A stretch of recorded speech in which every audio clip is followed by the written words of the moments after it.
Game ini adalah game yang saya buat pertama kali secara mandiri dan sudah saya taruh di Android Play Store. Kali ini saya akan cerita gimana saya mulai dari awal, cari ide buat gamenya, bikin game dan skrip-skripnya, sampai saya publish ke Play Store. Ya, terlepas dari jumlah download yang fantastis yang nanti akan kita bahas juga.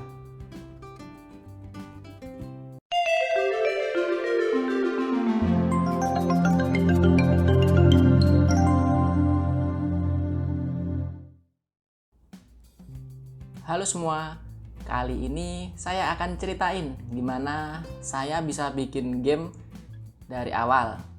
Nah, mulai dari cari-cari ide sampai gamenya saya publish ke store ya. Ini lebih ke motivasi buat teman-teman agar teman-teman lebih bisa mantap lagi kalau ada passion di bidang game. Jadi awalnya itu saya kepikiran pengen buat game yang fungsinya tidak hanya menghibur, tapi juga bisa bermanfaat. Nah, di situ juga saya kepikiran buat game yang targetnya untuk anak-anak, terutama balita ya. Karena memang udah banyak di sosmed-sosmed saya itu berseliweran balita-balita. Jadi ya kenapa tidak bikin game yang bisa bermanfaat bagi mereka-mereka. Bahkan buat orang tua mereka juga. Lalu saya muncul ide bikin puzzle. Sampai akhirnya searching tuh di Google yang simple-simple, soalnya masalah coding saya juga gak jago-jago amat. By the way, cerita tentang saya yang gak punya pendidikan formal tentang pengodingan ada di video saya yang lain, yang menurut saya bisa juga jadi motivasi buat teman-teman walau gak tahu apa-apa tentang coding, tapi tetap ingin ada di dunia developer. Nah, ketemulah model game sederhana yang bisa saya pakai buat dasar. Punyanya guru online saya, yaitu Pak Zotov. Akhirnya saya lihat dan saya coba terapkan ke game saya sendiri. Lalu buat gambarnya, saya googling dan nemu website yang recommended. Gambar di sini banyak yang free royalty, yang artinya gambar tersebut boleh dipakai secara personal maupun komersil. Ingat ya teman-teman, jangan asal download karya punya orang di internet. Selain itu mengambil hak orang lain juga bisa agak barokah sih buat kita sendirinya. Walau orang itu kemungkinan besar gak tahu karyanya kita download.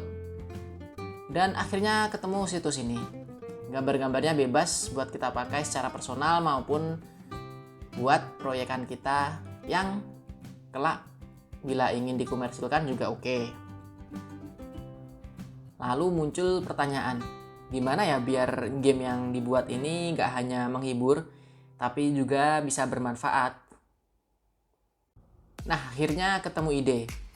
Jadi ntar gambarnya itu isinya hewan-hewan, habis itu kalau puzzle-nya selesai, orang tuanya tuh bisa ngobrol dengan anaknya tentang gimana suara hewan tersebut, atau hidup di mana, atau fakta-fakta menarik lainnya tentang hewan tersebut. Sehingga game ini harapannya bisa merekatkan hubungan anak dengan orang tuanya, seperti itu. Akhirnya saya buatlah di Unity game berbasis puzzle yang sudah ada dasarnya dari Pak Zotov tadi. Saya kembangkan lagi sesuai dengan kebutuhan saya. Untuk cara-caranya nggak saya jelasin di sini ya, karena kalau tutorial mah ada di video saya yang lain. Lalu singkat cerita, game saya udah selesai. Dan akhirnya saya request ke pihak Play Store dan di ACC, lalu baru muncul di Play Store. Nah, karena bingung kasih judul apa, akhirnya saya kasih judul pasaran aja biar mudah dicari orang. Game edukasi anak. Kemudian harapan ternyata tidak sesuai dengan kenyataan. Setelah saya lihat di kemudian hari, ternyata yang download cuma 1. Dan ya, itu saya sendiri yang download. Jadi ya gitu deh. Tapi dari situ saya belajar, apa sih yang kurang di pemasaran gamenya. Memang sih saya marketingnya cuma sebatas di sosmed saya. Dan di situ saya jadi tahu gimana cara masuk ke pasar Play Store. gimana bikin game dari nol, dan lain-lain. Jadi kekurangan yang sudah terjadi ya bisa saya pakai untuk perkembangan di kemudian hari.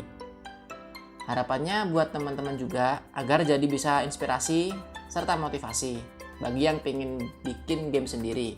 Karena banyak di luar sana developer-developer yang sukses secara indie. Artinya ya cuma mandiri tanpa ikut-ikut perusahaan gitu sih. Nah, sekian vlog kali ini, semoga dapat bermanfaat bagi kita semua. Dan silahkan subscribe dan like. Komentar juga agar saya tahu kalau teman-teman suka dengan model vlog ini, agar kedepannya lebih semangat lagi dalam bikin model developer vlog seperti ini. Sampai jumpa lagi.